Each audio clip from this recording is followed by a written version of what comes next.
بسم الله الرحمن الرحيم الحمد لله رب العالمين والصلاة والسلام على سيدنا ومولانا محمد وعلى آل سيدنا ومولانا محمد وبارك وسلم.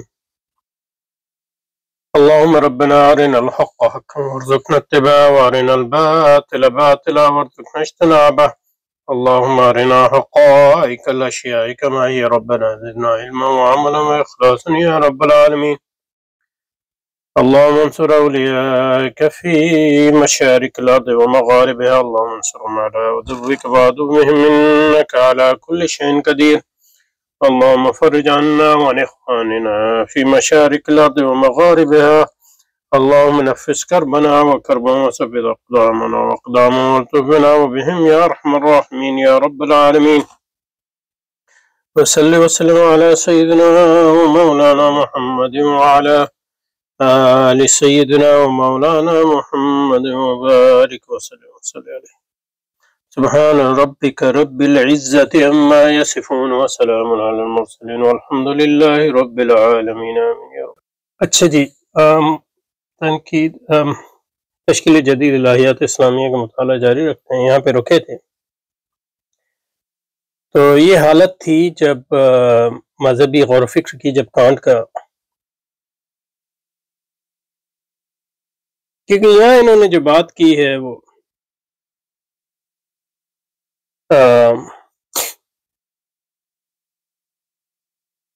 اس وقت اقلیت کو مذہب کا حلیف تصور کیا جاتا تھا.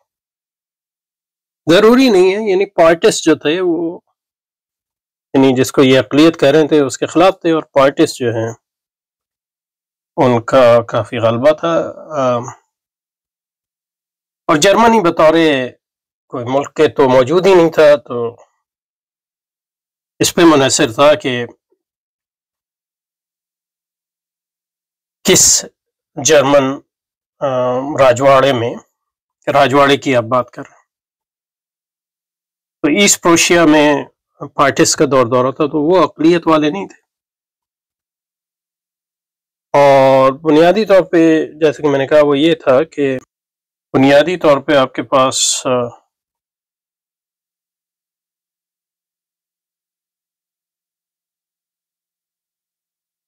حکومت تھی، اور یہ حکومت جو ہے سیکولر حکومت ہے، غیر عیسائی معنوں میں سیکولر حکومت ہے. لیکن عیسائیت جو ہے اس حکومت کے تابع بھی ہے.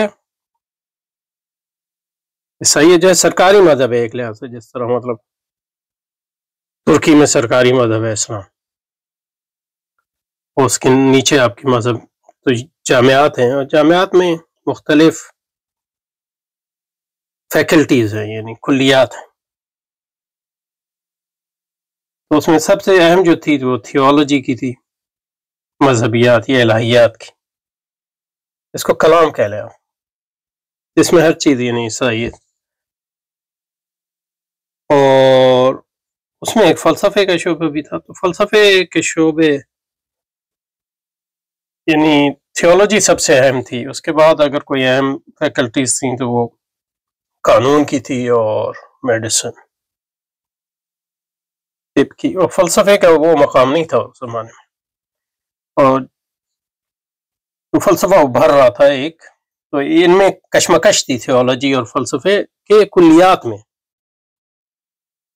اس کشمکش کو مذہب اور اقلیت کی کشمکش کا نام دیا جا سکتا ہے، لیکن صرف ایک خاص تناظر میں، اور وہ اس حد تک تھا جس حد تک جو ہے حکومت اس کو سہتی تھی. اور مذہب کی بھی کئی تشریحات نہیں، وہ تشریحات یعنی پروٹیسٹنٹ ہے سارے، لیکن وہ تشریحات جو ہے بدلتی رہتی، کس راجواڑے میں ہے اور کس جامعہ میں ہے. آپ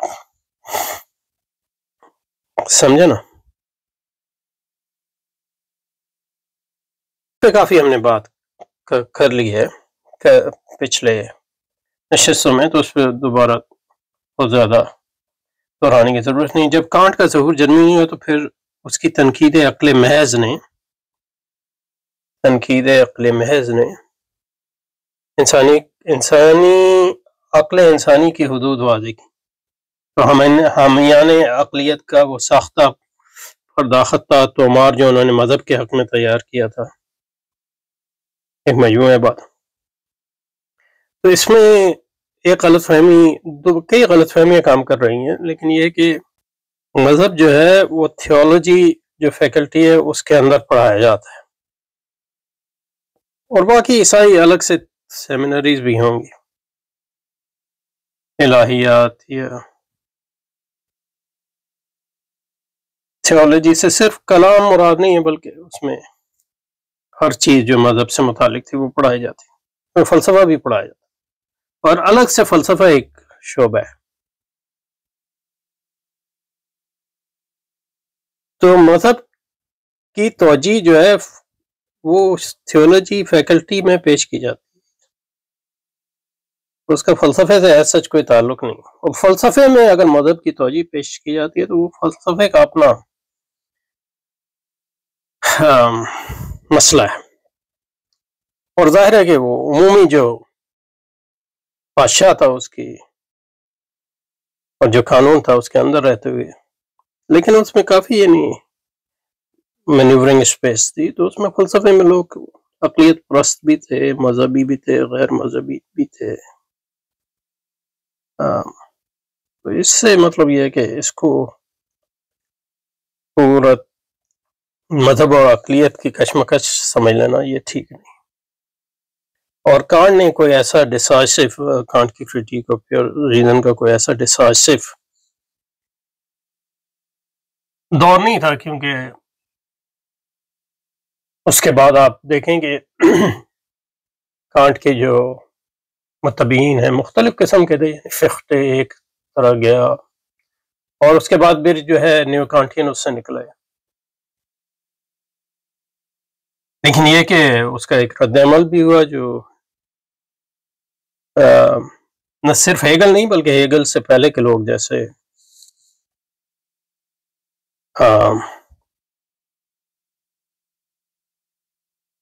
کیا نام ہے اس کا، شیلنگ جو ہے وہ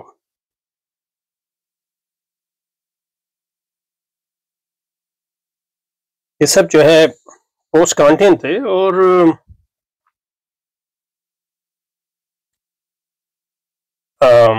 ان کا جو نقطہ نظر تھا وہ کانٹ سے بالکل مختلف تھا. اور کانٹ کی بھی یعنی مطلب یہ کہ تعبیرات مختلف کی گئیں، مطلب ایک وہ جو فیخٹے نے کی، دوسرا جو نیو کانٹین نے کی، تیسرا وہ رائن ہولڈ وغیرہ نے جو. لیکن یہ سمجھنے کہ کانٹ کا اثر جو ہے فلسفے ڈپارٹمنٹ سے وسیع تر تھا، یہ غلط ہے. مطلب یہ اس کا اثر ہوا، لیکن یہ کہ وہ بات کی بات ہے، وہ ایک لمبے عرصے کی بات ہے. اور دوسرا یہ کہ جب ہم فلسفے کی بات کرتے ہیں تو یہ نہیں سمجھنا چاہیے کہ فلسفی اٹھا اس نے کچھ کہا تو اس کا اثر ہوا، کاز ہوا. نہیں، بہت بعض اوقات یہ تو ایک بہت مشکل ہے اس چیز کو جاننا، کہ بعض اوقات فلسفی جو ہے ان چیزوں کو جو موجود ہوتی ہیں اور حرکت کر رہی ہوتی ہیں اور اثر انداز ہو رہی ہوتی ہیں، ان کی ایک عمومی توجیہ اور عمومی یعنی توضیح پیش کرتا ہے. ضروری نہیں کہ فلسفی یعنی فلسفی پہ اس کا ماحول بھی اثر کرتا ہے، اور پھر وہ اپنے ماحول پہ بھی اثر کرتا ہے، لیکن اس کو بڑھا چڑھا کے نہیں پیش کرنا چاہیے. تو مذہب کے حق میں تیار، تو یہ بالکل مطلب یہ ہے کہ یک رخی کانٹ کے اثر کا یک رخا تجزیہ ہے، اور اس کا حقیقت سے بہت کم تعلق ہے. جب کانٹ کا ظہور جرمنی نہیں ہوا، پھر جب اس کی تنقید عقل محض سے عقل انسانی کی حدود واضح ہو گئی. اب تنقید عقل محض جو ہے وہ ایک کتاب ہے اس کی، اور ہمارے یہاں بھی مطلب یہ ہے کہ اس کو بھی آدھا پڑھا جاتا ہے، یعنی اقبال کے زمانے تک. اب اقبال نے کتنا پڑھا یہ مجھے نہیں پتا، کیونکہ اقبال کے اصل اساتذہ جو ہے گورنمنٹ کالج لاہور میں میرا خیال ہے وہ ہیگیلین ہی ہوں گے، اور جرمنی برطانیہ میں تو ہیگیلین ہی تھے، ان کو آپ برٹش ہیگیلین کہتے ہیں، جیسے میکٹریگٹ ہے یا بریڈلے ہے. اور پھر جرمنی گئے تو ظاہر ہے جرمنی میں تو انہوں نے فلسفہ وغیرہ نہیں پڑھا، اس میں تو وہ کچھ عرصے ہی رہے اور وہاں انہوں نے پی ایچ ڈی کا مقالہ لکھا، وہ بھی انگریزی میں، اور وہ بھی چھوٹی سی کتاب ہے، وہ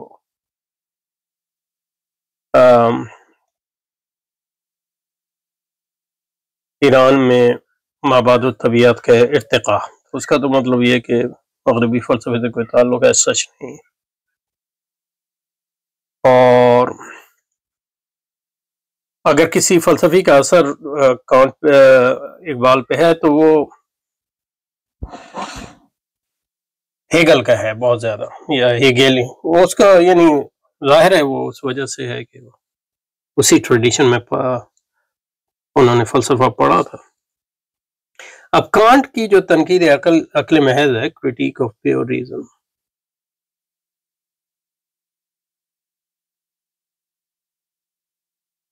یہ سمجھنا کہ وہ صرف ریشنلزم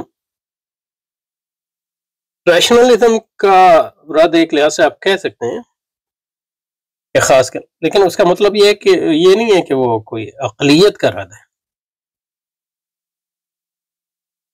ریشنلزم جو ہے عقلیت کی ایک خاص تشریح ہے. تو تنقید عقل محض جو ہے وہ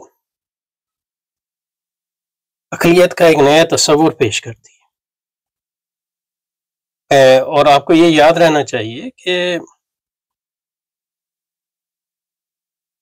کانٹ کی جو تربیت ہوئی تھی وہ لائبنیز کے فلسفے کے تناظر میں ہوئی تھی، اور لائبنیز جو ہے وہ ریشنلزم جرمنی میں جو ہے عقلیت کا جو ہے وہ سب سے بڑا امام ہے. اور جو وولف اور بمگارٹن جو جن کے تحت جو ہے جن کے فلسفے میں کانٹ کی تربیت ہوئی وہ سب لائبنیز کے فالوورز تھے. لیکن دوسری طرف جو ہے جرمنی میں اس وقت کانٹ کے والدین بھی پائٹسٹ تھے، اور جس یونیورسٹی میں جہاں کانٹ تھا اس میں تھیولوجی فیکلٹی جو ہے وہ ظاہر ہے وہ مین فیکلٹی تھی، اور اس میں جن کا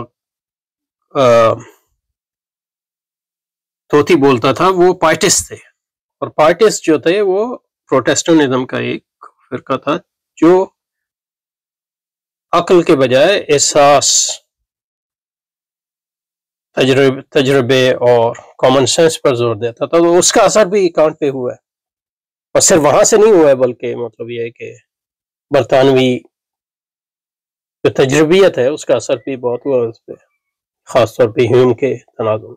تو وہ بھی ایک عقلیت تھی، عقلیت پرستی تھی، لیکن تجربی عقلیت پرستی. تو جو کانٹ نے کہا اس نے کیا وہ تجربی اور غیر تجربی عقل پرستی میں ایک طرح سے مصالحت کی، اور نہ اس نے تجربی عقلیت پرستی کو پوری طور پہ قبول کیا اور نہ غیر تجربی عقلیت کو پوری طرح قبول کیا، بلکہ ان کا ایک سنتھسس یا ائتلاف کرنے کی کوشش کی. ٹھیک ہے نا یہ، اور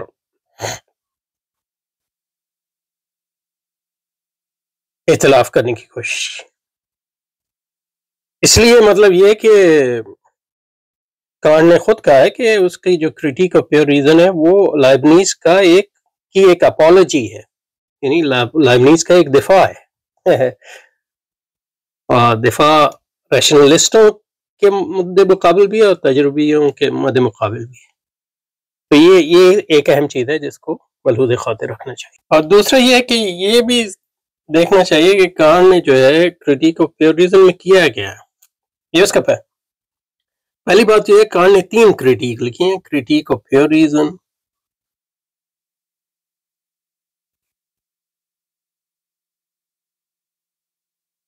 کرٹیک آف پریکٹیکل ریزن، اور پریکٹیکل ریزن سے مراد اس کی جو ہے critique of pure practical reason ہے، اور کرٹیک آف ججمنٹ. تو یہ جو ہے عموماً مطلب یہ ہے کہ عقل نظری، یہ عقل عملی اور یہ عقل عرفانی یعنی شیطانی عرفانیت.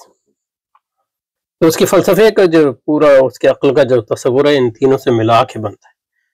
لیکن اگر کرٹیک تنقید عقل محض پر ہی فوکس کریں تو اس کے بھی دو ہیں تنقید عقل محض. ایک اس کا یعنی مطلب یہ ہے کہ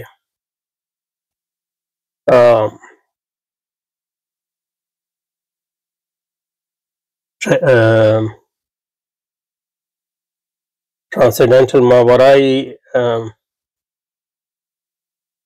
تصوریت ہے جو، اور دوسرا اس کا تنقید ہے ماورائی ڈاکٹرین آف ڈائلیکٹکس. اور ڈائلیکٹکس میں وہ عقل کے خاص تصور کو جو ریشنلسٹوں کے ہاں عام تھا اس کو جو ہے اس کو جو ہے ڈیکنسٹرکٹ کرتا ہے اور اس کو کیا لفظ ہے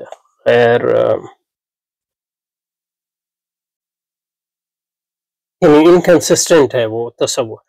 تو جو تنقید عقل محض ہے اس کے 3 حصے ہیں بنیادی طور پہ.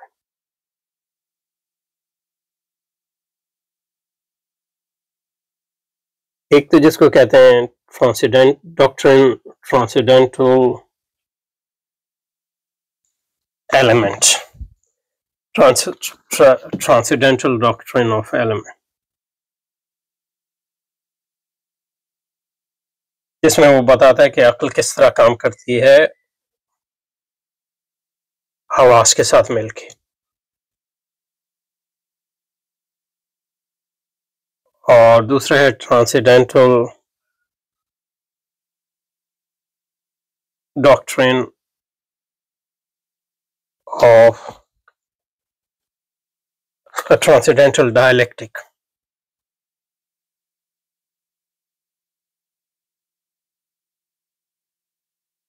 اس میں بتاتا ہے کہ ایک خاص قسم کا عقل یعنی جب طبیعتی مسائل پر اپنے بلبوتے پر ان کو سمجھنے کی کوشش کرتی ہے تو کس طرح جو ہے وہ ایک قسم کے تناقض کا شکار ہو جاتی ہے. اور تیسرا ہے اس کا ٹرانسینڈنٹل ڈاکٹرن آف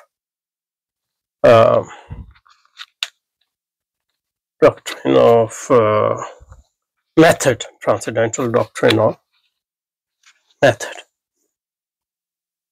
یہ تیسرے والے کو بہت کم لوگ پڑھتے ہیں، اور اصل میں اردو میں جو پہلا ترجمہ شائع ہوا اس میں صرف یہ تھا، یہ والا. میرا خیال ہے آج تک اس کا پورا ترجمہ شائع نہیں ہوا ہے. تو اس لیے جو کانٹ پہ بات کی جاتی ہے وہ زیادہ تر اسی پہ، اور زیادہ اس پہ آ جاتے ہیں. لیکن یہ کہ ٹرانسینڈنٹل ڈاکٹرن آف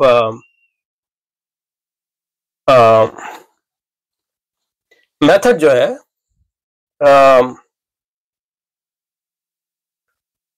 وہ اس کو زیادہ تر لوگ پڑھتے ہی نہیں. اور اس کا تعلق جو ہے پھر یہ 3 ہے تنقید عقل محض، اور اس تنقید عقل محض کا تعلق پھر دوسری 2 تنقیدوں سے، تنقید عقل عملی اور تنقید عقل عرفانی سے. اور اس سے مل کے جو ہے اس کا عقل کا تصور بنتا ہے.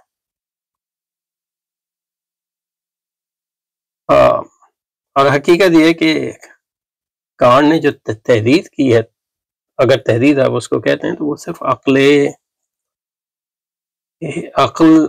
کی ہے جب وہ حواس سے مل کر علم حاصل کرتی ہے. وہ عقل جو ہے اپنے بلبوتے پہ جو ہے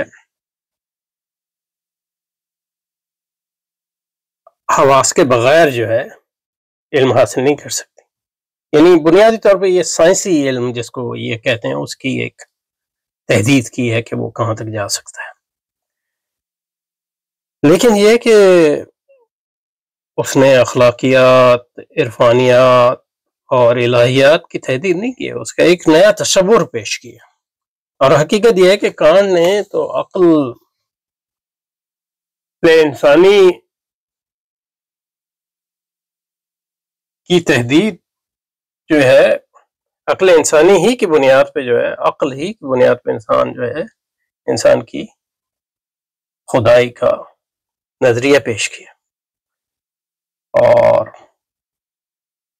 ان کا مذہب اور وہی سب کو عقل کے تابع ہونا چاہیے، یعنی the religion in the bound of reason.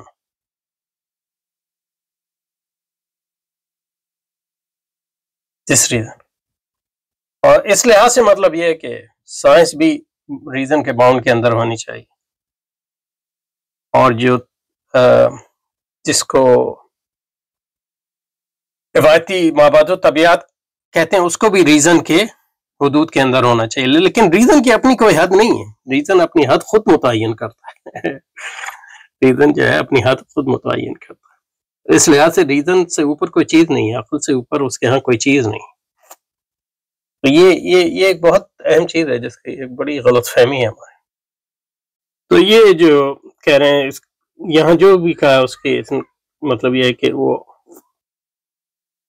صرف یہ کہ درست نہیں ہے بلکہ مس لیڈنگ ہے. جب کانٹ کا ظہور جرمنی میں ہوا اور پھر جب اس کی تنقید عقل محض سے عقل انسان کی حدود واضح ہو گئیں تو حامیان اقلیت کا وہ سخت پرداختہ توہمات جو انہوں نے مذہب کے حق میں تیار کر رکھا تھا ایک مجموعہ باطل ہو کر رہ گئے.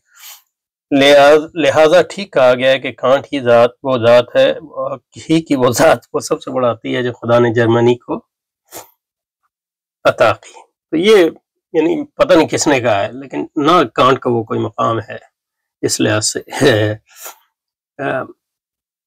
یعنی وہ بہت بڑا فلسفی ہے، اس کا گہرا اثر ہوا ہے، لیکن یہ کہ اس نے نہ مذہب کا دفاع کیا نہ ہاں کانٹ کی فلسفے کی بنیاد پہ مذہبی لوگوں نے مذہب کا ایک دفعہ تیار کرنے کی کوشش کی، جیسا کہ اقبال یہاں کر رہے ہیں، وہ ایک الگ بات ہے. لیکن وہ کانٹ کے فلسفے کے دوسرے لوگوں نے بھی استعمال کی ہے. یہاں پہ رکھتے ہیں پھر. سبحانک اللہم و بحمدک نشہد ان لا الہ الا انت نستغفرک و نتوب الیک. صلی اللہ تعالی علی خیر خلق محمد وعلی آلہ وصحبہ وازواجہ ذریۃ اجمعین. سبحانک اللہم و بحمدک نشہد ان لا الہ الا انت نستغفرک و نتوب